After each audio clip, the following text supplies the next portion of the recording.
Peggy 18. In this 4-part series, get an inside look on the making of one of the most anticipated titles in gaming history. This is Inside Assassin's Creed 3.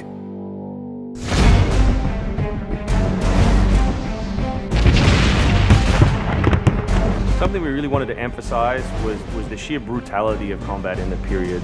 We've all seen the paintings of the Revolution, and death is glorified, death is angelic, but it wasn't that way on the battlefield. It was a brutal conflict.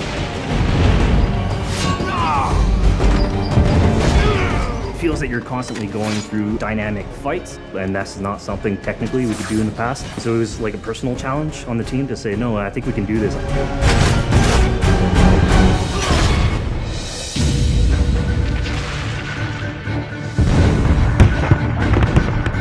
These armies are filled with different types of weapons. So, you have everything from muskets, you have grenadiers, you have guys with boarding axes. Being shot by a musket would be an awfully painful way to go. The caliber size of the ball was at least 3 or 4 times as large as anything that any modern military is using today. After the muskets were discharged, they would charge with their bayonets. What basically is a giant spear, and he has every intention of running that through you. They would shoot and then they would march, and that hand-to-hand combat was really brutal. And whether it's people using a bayonet affixed on the end of a musket, a small hatchet, this is a kind of killing that is very mano a mano.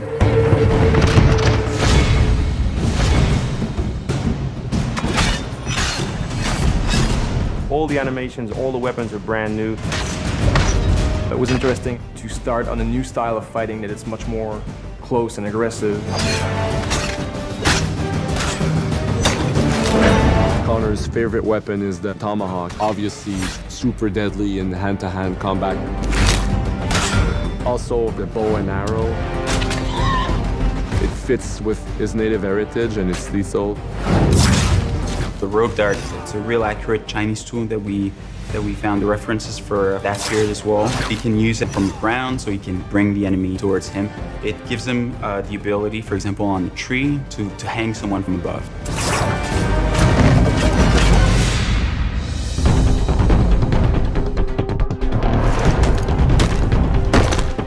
In Assassin's Creed 3, the one thing that we've decided to do is to revamp the fight system from scratch. We wanted the skill in the combat in the game to be about transitioning from character to character by choosing the right moves, by performing them correctly. It allows you to basically mow your way through large numbers of people if you're good enough without stopping. What do you do if you go into a bunch of guys with muskets and they try and shoot you? So we had to figure out, can you dodge them? Can you run away? And we've added all these options, but our big one is the meat shield, where you can grab a guy and he gets shot instead. Our mocap guys are stuntmen. We spent a long time with them rehearsing and figuring out exactly what would be the greatest choreography. We had to go through, like multiple people. Connor is trained in a very different style of fighting to the British soldiers. The close quarters flow of the combat that's happening between the punches, the kicks, and everything else is indicative of what happens in the real world. I'm very impressed by the moves that they do. It's cool to see push kicks and axe kicks and different sort of takedowns that are done correctly and very believable when they're done. Right hand right, punch to the face, boom, to the throat, to the groin, finish with boom. This is something new for us that we're really proud of. It's fast, it's fluid, and you go through these guys like butter.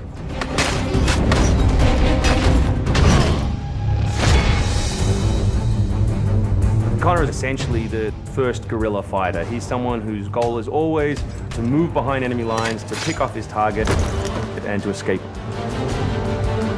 Employing guerrilla tactics, or what we now know today as asymmetric warfare, was something that truly was a component of the American Revolution.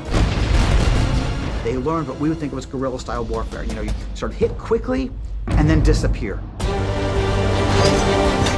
American tactics were really frowned upon by the British because the Americans did adapt the tactics that were used by the Native Americans from the French and Indian War. The first big battle at Lexington and Concord takes place on a New England town green. And as the soldiers march back to Boston, they are marching along a dirt road lined by stone. You know, it's not the most effective strategy wearing your bright red coat and march through the woods while some farmer's trying to shoot at you.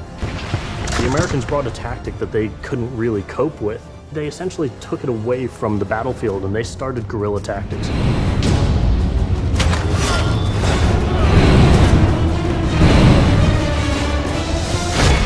Next time on Inside Assassin's Creed 3, the hero behind the war. Connor is the hero of the American Revolution. He's a bit more like Dirty Harry. Connor is the current-day Special Forces soldier. Silent, stealthy. He's fighting for freedom and he's fighting against tyranny.